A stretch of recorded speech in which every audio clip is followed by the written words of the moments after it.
तर एकतर पियुष गोयल हे अत्यंत सिनियर असणारे नेते आहेत. माननीय मोदी सरकारमध्ये ते सिनियर मंत्री आहेत.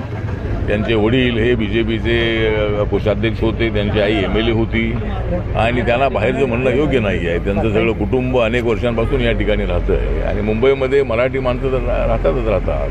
म्हणजे हिंदी भाषिक लोक आहेत, गुजराती भाषिक लोक आहेत, साऊथ इंडियन लोक आहेत. अशा पद्धतीनं मुंबई आहे. तर पियुष गोयल यांनी आज फॉर्म भरलेला आहे. माननीय मुख्यमंत्री साहेब उपस्थित होते आणि पियुष गोयल हे प्रचंड मताने निवडून येतील अशा पद्धतीचा आम्हाला विश्वास आहे. मुंबईच्या 6 सीट जिंकण्याचं जे आमचं उद्दिष्ट आहे ते आम्ही साध्य करणार आहोत आणि महाराष्ट्रामध्ये 40+ जागा ज्या आहेत त्या मिळवण्याचा आमचा प्रयत्न आहे आणि माननीय नरेंद्र मोदींच्या सभांना प्रचंड प्रतिसाद मिळतो आहे आणि मला असं वाटतं की आम्हाला महाराष्ट्रामध्ये अत्यंत चांगलं यश मिळेल. साहेब, वंचित बहुजन आघाडी पण आज अर्ज भरते मुंबईतल्या काही जागांवर. काय वाटतंय त्यांचा एकूण परफॉर्मन्स कसा राहील? वंचितमुळे महायुतीला फटका पडेल? मला वाटतं की वंचितमुळे महायुतीला फटका बसणार नाही. महाविकास आघाडीला फटका बसू शकेल. कारण वंचित आघाडी आमचे बाळासाहेब आंबेडकरांची वंचित बहुजन आघाडी आहे आणि लोकशाहीमध्ये प्रत्येकाला निवडणूक लढण्याचा अधिकार आहे. एकतर महाविकास आघाडीने त्यांच्यावर अन्याय केला.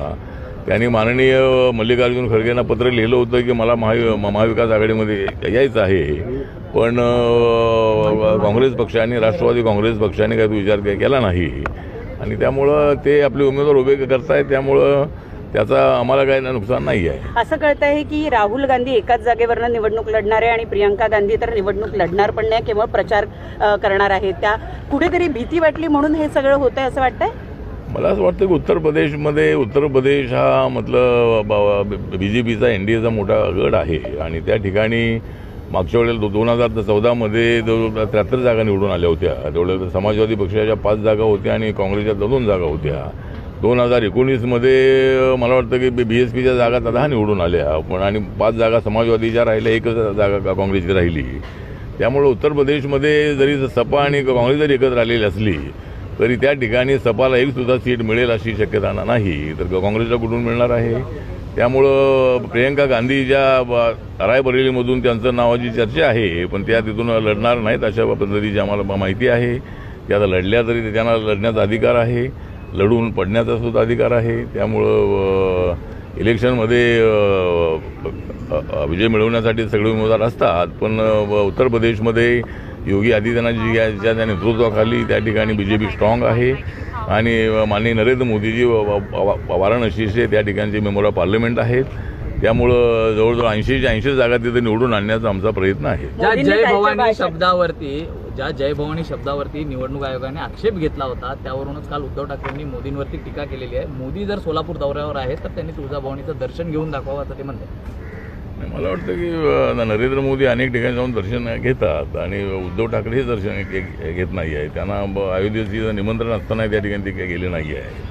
त्यामुळं माननीय बाळासाहेब ठाकरे यांचा अपमान करण्याचा त्यांनी प्रयत्न केलेला आहे. त्यांना निमंत्रण असतानाही त्या कार्यक्रमाला त्यांनी जाणं अत्यंत आवश्यक होतं, पण आता इलेक्शनच्या काळामध्ये धावपळीमध्ये कुठं दर्शन घेणं वगैरे असं शक्य नाही आहे. त्यामुळं सिक्युरिटीचा विषय आहे. इतर वेळेला ते दर्शन काय घेतील, तर दर्शन घेणं त्यांच्यासाठी काय नवीन नाही आहे. देशभरातल्या अनेक देवस्थानांना जाऊन ते आलेले आहेत. ते बौद्ध धर्माला मानतात आणि सर्व जाती धर्माच्या लोकांना घेऊन जाणे त्यांची भूमिका आहे. काल मोदी यांनी भाषणादरम्यान म्हटलं की महाराष्ट्राच्या राजकारणाची वाट एका भटकत्या आत्मेने लावली. त्यांचा रोग कुठेतरी शरद पवारांकडे होता. त्यांच्या या वक्तव्याकडे तुम्ही कसं आपल्या शैलीतनं जर आपण उत्तर दिलं तर अतिउत्तम. नाही, शैलीचा विषय नाही. म्हणजे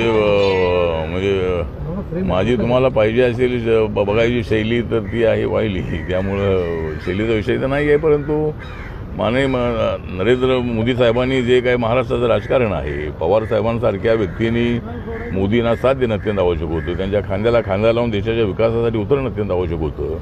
जॉर्ज फर्नांडिस सारखे सोशलिस्ट नेते, नितीश कुमार असतील, ममता बॅनर्जी असेल किंवा शरद यादव असतील, DMK असेल, नवीन पटनायक असतील, अशा अनेक लोकांनी NDAमध्ये भाग घेतलेला आहे. ते मंत्रिमंडळामध्ये राहिलेले आहे.